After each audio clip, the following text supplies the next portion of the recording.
अब आइए हजरात, आज के इस खूबसूरत महफिल के शायर जो हमारे इस मुशायरे में अपना एक मुनफरिद मकाम रखते हैं, मक्ते की शक्ल में हजरात ग्रामी मैं सदर मौसूफ मोहतरमुल मकाम इज्जत वाली जनाब, जिनके नाम के मानी इस शेर के होते हैं और शेर कभी गीदड़ों की भपकियों से डरता नहीं है। मोहतरम असद बस्तवी साहब हजरात ग्रामी जो तलवार की धार पर भी सच बोलने का हुनर जानता है, मैं आपसे इल्तमास कर रहा हूं कि आप तशरीफ लाएं और अपने खूबसूरत कलाम से, खूबसूरत नज़्मों से हम सामईन को नवाजें। आपसे गुजारिश है कि आप जोरदार तालियां बजाकर इस्तकबाल। रात का ये आखिरी पहर बिलहरी के जिंदा दिल सामई, मेरी माएँ और बहनें, मैं आपकी मौजूदगी को सलाम पेश करता हूँ।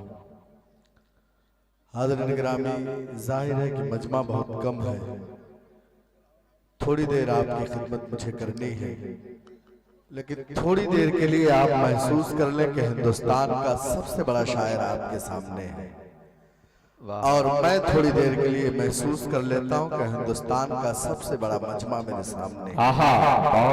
ये रिश्ता मेरे और आपके दरमियान होगा तो मुझे अच्छा लगेगा पढ़ने में, आपको सुनने में अच्छा लगेगा। हालांकि मेरे पास ना तो तारिक बहराइची जैसी बड़ी शायरी है, ना वसीम रामपुरी जैसा बड़ा लहजा है, लेकिन आपकी समातें बड़ी हैं, मुझे आपकी समातों पर भरोसा है। हाज़िरीन गिरामी, शुरू मुशायरे से लेकर अब तक आपने तमाम रंग की शायरी आपने सुनी, आपने तमाम शोरा को नवाजा। जाहिर है कि मैं एक ऐसा शायर हूँ जो पूरे हिंदुस्तान और हिंदुस्तान के गांव-गांव, शहरों में जाकर अपने दामन को फैलाता हूँ, अपने तमाम हिंदू और मुसलमान भाइयों से इस मुल्क की सलामती के लिए मुत्तहिद होने की अपील करता हूँ। सभी मुल्क की सरहदों पर होता हूँ, कभी हिंदुस्तान के बाहर हिंदुस्तानी तमाम लोगों के दरमियान होता हूँ। मैं आता हूं तो मेरा एक मिशन होता है, मेरी एक तहरीक होती है। वो मिशन, वो तहरीक जो इस वक्त पूरे हिंदुस्तान की सबसे ज्यादा जरूरत है, वो तहरीक, वो मिशन जो इस मुशायरे का मकसद है। मैं चाहता हूं कि आप मुझे 5 मिनट सुने, लेकिन यहाँ से एक पैगाम लेकर जाएं।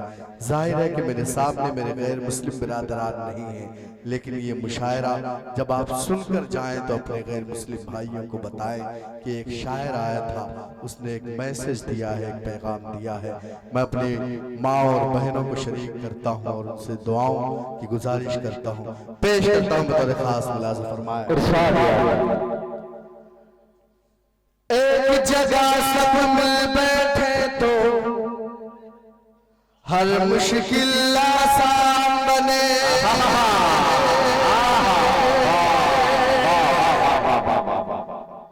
पूरी दुनिया में फिर अपने एक अलग पहचान बने। हिंदुस्तान मशहूर है अपनी गंगा जमुनी तहजीब के लिए, लेकिन इन 7-8 सालों में जो तस्वीर बना दी गई है हिंदुस्तान की, अगर उस पर रोना रोया जाए तो पूरी रात कम पड़ जाएगी। लेकिन जब तक आप लोग हैं जो तहजीब के मुहाफिज हैं, तहजीब के अलंबरदार हैं, इंशाअल्लाह इस मुल्क के जो फिरका परस्त ताकतें हैं उनके मंसूबे नाकाम होंगे, उनकी साजिशें नाकाम होंगी। पेश करता हूं बतौर खास मुलाज़ा फरमाए। एक जगह सब मिल बैठे तो हर मुश्किल आसान बने, पूरी दुनिया में फिर अपनी एक अलग पहचान बने, पूरी दुनिया में फिर अपनी एक अलग पहचान बने। चोट अगर हिंदू को लगे तो दर्द मुसलमानों को, दर्द मुसलमानों को। हम लोगों की ख्वाहिश है कि ऐसा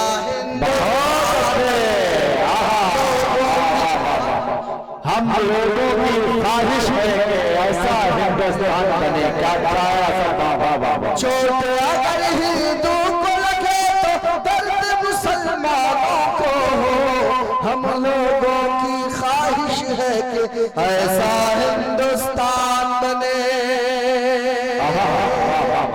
हज़रत गिरामी, हमारी ख्वाहिश ऐसी क्यों है? जाहिर है कि हम उस वतन में हैं जिस वतन से हमारे नबी करीम सल्लल्लाहु अलैहि वसल्लम को ठंडी हवाएं जाती थी। हम उस नबी के उम्मती हैं जिसने कहा कि वतन से मोहब्बत तुम्हारे ईमान का हिस्सा है। हमारे नबी ने फरमाया कि जिस मुल्क में रहो उसके सरहदों की हिफाजत करो। ये पैगाम, इस पैगाम को आम करने की जरूरत है। जो आपसे आपकी वफादारी की सर्टिफिकेट मांगे उसको अपने नबी का ये फरमान सुना दिया करो। पेश करता हूँ अगला 4 मिसरा। अल्लाह करे कि आप तमाम लोग मेरे मिसरों पर मेरी आवाज से आवाज मिलाए। पेश करता हूँ बतौर खास मुलाज़िम। अमन मोहब्बत जिससे फैले करना है बस काम यही। क्या पैगाम? देश के कोने कोने तक पहुंचा दो बस पैगाम यही। अमन मोहब्बत जिससे फैले करना है बस काम यही। देश के कोने कोने तक पहुंचा दो बस पैगाम यही। जान से ज्यादा इस मिट्टी की हमको हिफाजत करनी है। जान से ज्यादा इस मिट्टी की हमको हिफाजत करनी है। अपने वतन से इश्क करो तुम कहता है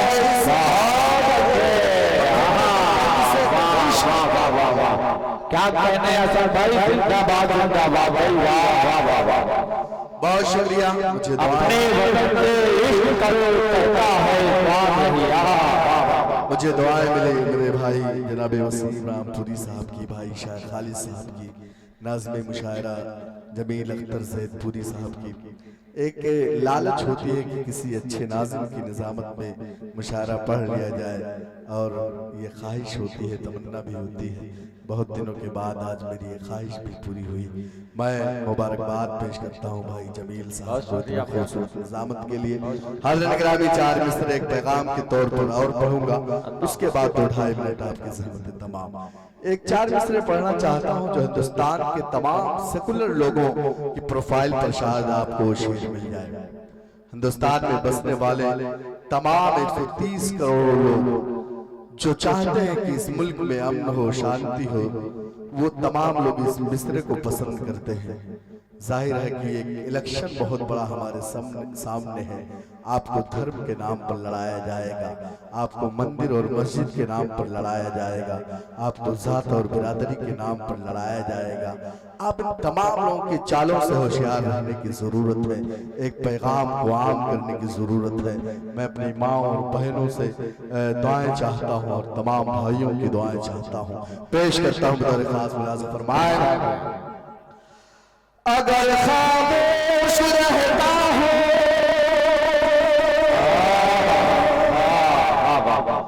तो गैरत मार डालेगी। अगर खामोश रहता हूँ तो गैरत मार डालेगी। अगर सच बोल दूंगा तो हुकूमत मार डालेगी। अगर खामोश रहता हूँ, अगर खामोश रहता हूँ तो गैरत मार डालेगी। अगर सच बोल दूंगा तो हुकूमत मार डालेगी। बहुत होशियार रहता है सभी हिंदू मुसलमान को। बहुत होशियार रहता है सभी हिंदू मुसलमान को। लड़ा कर वरना आपस में सियासत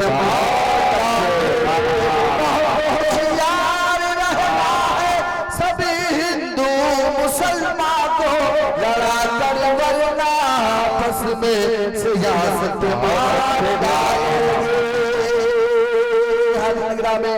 इस मुल्क में बसने वाले 130 करोड़ लोग अमन चाहते हैं, सुकून चाहते हैं, लेकिन अमन और शांति क्यों नहीं आ रही है। मैं 4 मिसरे पढ़ूंगा, पेश करता हूँ। शेर सच्चा हो तो आप लोग को दुआएं चाहता हूँ। पेश करता हूँ तेरे खास मुलाज़िम फरमाए, जो है शाही खजाना उस पे कंजूसों का कब्जा है, हर एक शोबे के अंदर आज जासूसों का कब्जा है। अल्लाह खैर करे। जो है शाही खजाना उस पे कंजूसों का कब्जा है, हर एक शोबे के अंदर आज जासूसों का कब्जा है। हमारे मुल्क में चैनो सुकून आए तो क्यों आए, हमारे मुल्क में चैनो सुकून आए तो क्यों आए, हमारे मुल्क भारत पर तो मनहूस होता है, हमारे मुल्क में चैनो सुकून आए तो क्यों आए, हमारे मुल्क भारत पर तो मनहूसों का कब्जा है।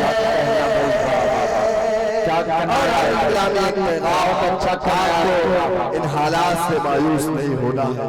आपको पता होना चाहिए कि इस मुल्क का सेकुलर तबका, इस मुल्क का पढ़ा लिखा तबका, इस मुल्क का दानिशवर तबका हमेशा फिरका परस्तों के खिलाफ ही रहा है। वो चाहते हैं कि इस मुल्क में अमन हो, वो चाहते हैं कि ये मुल्क अगर चलेगा तो सिर्फ और सिर्फ मोहब्बत की बुनियाद पर चलेगा, नफरत की बुनियाद पर कभी ये मुल्क नहीं चल सकता।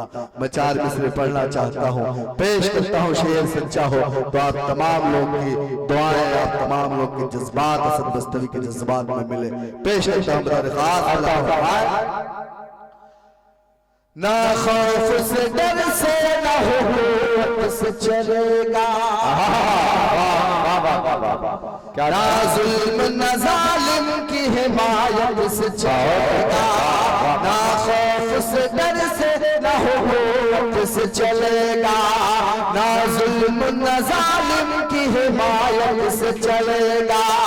जो नफरत फैलाते हैं उनको बता दो, जो नफरत फैलाते हैं उनको बता दो,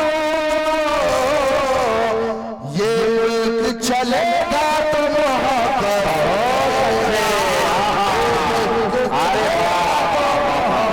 से चलेगा।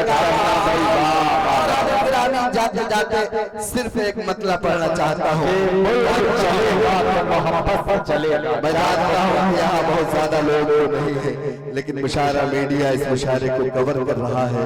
इस आवाज को, इस पैगाम को इंशाअल्लाह पूरे हिंदुस्तान तक मेरे भाई मुजीब साहब पहुँचाएंगे। मैं एक मतलब पढ़ना चाहता हूँ, आखिर में ये कहना चाहता हूँ कि सिर्फ हम मजहबों में नहीं बटे हुए हैं, बल्कि अलमिया ये है कि आज हम तमाम लोग मसलकों में बटकर, खानों में बटकर अपने आप को हमने इतना कमजोर कर लिया है कि दूसरी कौमें बड़ा फायदा उठाती हैं। अलमिया ये है कि जिनके 300 से ज्यादा खुदा है वो तमाम लोग मुत्तहिद हैं, एक सफ में खड़े हुए हैं, लेकिन जिनका खुदा एक, जिनका रसूल एक, जिनका कुरान एक, वो तमाम लोग मसलकों में बटे हुए हैं। मैं एक मतलब पढ़ना चाहता हूँ, एक पैगाम देना चाहता हूँ और आप तमाम हुरात से इजाजत चाहता हूँ। पेश करता हूँ शेर सच्चा हो तो बिलहरी से ये पैगाम अल्लाह करे कि बहराइच होते हुए पूरे उत्तर प्रदेश से लेकर पूरे हिंदुस्तान तक पहुंचे। अपने तमाम शायर दोस्तों की दुआएं चाहता हूँ। पेश करता हूँ। उठ रहे हैं जो बातिल के फितने, उठ रहे हैं जो बातिल के फितने, पहले उनको दबाना पड़ेगा,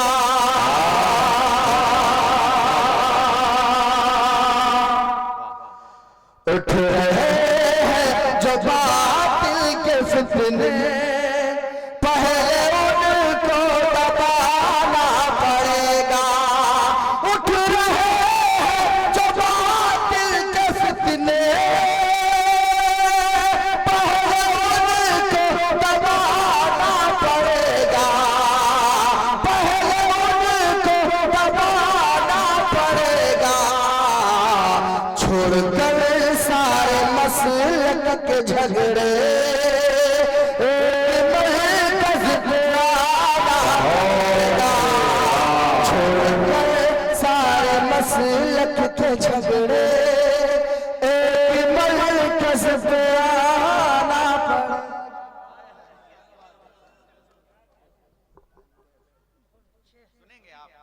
सुनेंगे ना असद भाई?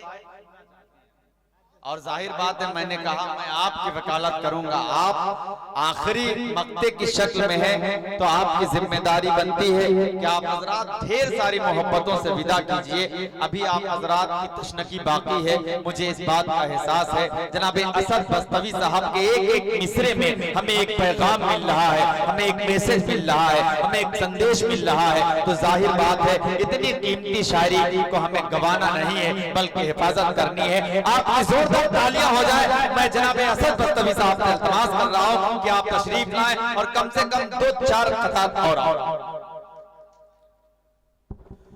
बहुत शुक्रिया जमील भाई। जाहिर है कि मौसम बड़ा सर्द है और मुझे पता है कि आज की जो ये सर्दी है मेरे भाइयों की समातों पर गालिब है, तो मैं नहीं चाहता कि बहुत देर तक इन्हें थकाया जाए। हालांकि ये जो मौजू है और ये जो शायरी है पूरी रात सुनाई जा सकती है, और इंशाल्लाह इसे उम्मीद है कि मुस्तकबिल में फ़ायदा भी होगा। लेकिन आपका हुक्म है तो हुक्म ऐसा है मेरे भाइयों का कि टाला भी नहीं जा सकता। तो मैं कुछ खतात और पढ़ना चाहता हूँ। मैं 4 मिसरे पढ़ना चाहता हूँ और चाहता हूँ कि ये शेर सच्चा हो तो आप तमाम लोगों की दुआएं मुझ तक पहुँचे। उसके बाद इंशाल्लाह 2-3 खतात और इजाजत है भाई, पेश करता हूँ। नफरत की आधी में यहाँ का हर बच्चा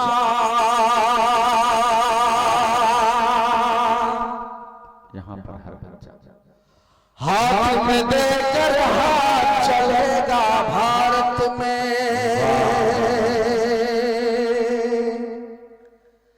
नफरत की आधी में यहाँ का हर बच्चा, नफरत की आधी में यहाँ का हर बच्चा हाथ में देकर हाथ चलेगा भारत में, हाथ में देकर हाथ चलेगा भारत में।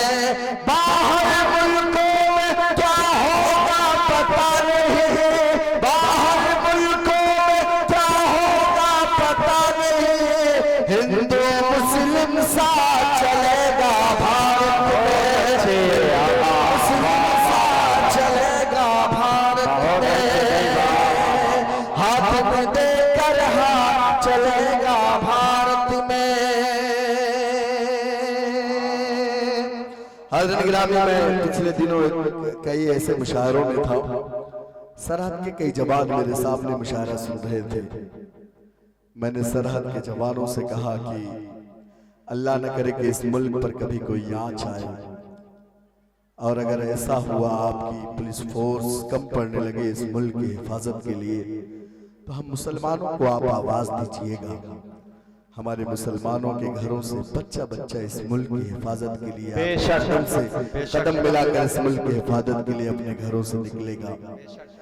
मैंने हिंदुस्तान के कई आश्रमों में, कई मंदिरों में, कई ऐसी जगहों पर मैंने मुशायरे पढ़े जो लोग समझते थे कि मुशायरों से सिर्फ नफरत की शायरी की जाती है, लेकिन मैंने बताया कि मुशायरों की बुनियाद ही मोहब्बत पर है और मुशायरे सिर्फ और सिर्फ मोहब्बत का पैगाम देते हैं। सुभान अल्लाह। लोग मुझे सुनकर कहने लगे कि असद भाई हम तो समझ रहे थे कि मुशायरों में सिर्फ नफरतें बांटी जाती हैं। मैंने कहा कि वो फलसफा, वो महफिलें जिंदा ही नहीं रह सकती जो नफरत की बुनियाद पर हो। मैं 4 मिसरे पढ़ना चाहता हूँ कि जब मैंने नौजवानों से, सरहद के जवानों से कहा कि आपकी पुलिस फोर्स कम पड़ने लगे तो हमें आवाज दीजिएगा, तो उन्होंने कहा कि शायद असद भाई इसकी जरूरत ही न पड़े। बहरकैफ मैंने अपनी तारीखें, अपने आबा व अजदाद की कुर्बानियां उन्हें बताई कि जब जब इस मुल्क को जरूरत पड़ेगी इंशाअल्लाह हम हाजिर रहेंगे। मैं 4 मिसरे पढ़ूंगा और आप तमाम लोग मेरी आवाज से आवाज मिलाइएगा। आज के इस मुशायरे से भी पैगाम तमाम लोगों तक पहुंचे। पेश करता हूं तेरे खास मुलाज़ा फरमाए। डूब करके भी समंदर से निकल आएंगे,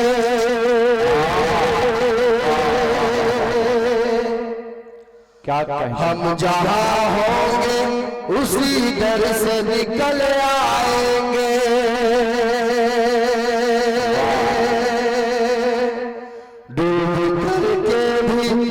समंदर से निकल आएंगे, हम जहां होंगे उसी दर से निकल आएंगे। सरहद मुल्क की जब जब पुकारेंगे हमें, सरहद मुल्क की जब जब पुकारेंगे हमें, जहां थैली के लिए घर से निकल आएंगे, जहां घर से निकल आएंगे। लोग सुनकर के परेशान भी हो सकते हैं, हम है मुश्किल मगर आसान भी हो सकते हैं। लोग सुनकर ये परेशान भी हो सकते हैं, हम है मुश्किल मगर आसान भी हो सकते हैं। हम है अशफाक के टीपू के घराने वाले, हम है अशफाक के टीपू के घराने वाले, हम वतन के लिए कुर्बान भी हो सकते हैं, वतन के लिए कुर्बान भी हो सकते हैं। और हज़रत गिरामी आखिरी 4 मिसरे इस पैगाम के साथ कि आप अपनी तारीख पढ़िए, आप नौजवानों को और नई नस्लों को अपनी तारीख पढ़ाइए और बताइए कि हमारे आबा व अजदाद ने इस मुल्क की हिफाजत के लिए कितनी कुर्बानियां दी हैं। पेश करता हूं बतौर खास अंदाज़ फरमाए, जाने और दिल से तो इस मुल्क पे कुर्बान है हम, अज़मत हिंद के सदियों से निगहबान है हम, जाने और दिल से तो इस मुल्क पे कुर्बान है हम, अज़मत हिंद के सदियों से निगहबान है हम। जाओ तारीख उठा करके हमारी देखो, जाओ तारीख उठा करके हमारी देखो, जान दे दे जो वतन पर वो मुसलमान, जान दे दे जो वतन पर वो मुसलमान। बहुत शुक्रिया हज़रत गिरामी, खास तौर से तारिक साहब का, अमीन साहब का और आप तमाम लोग का बहुत शुक्रिया।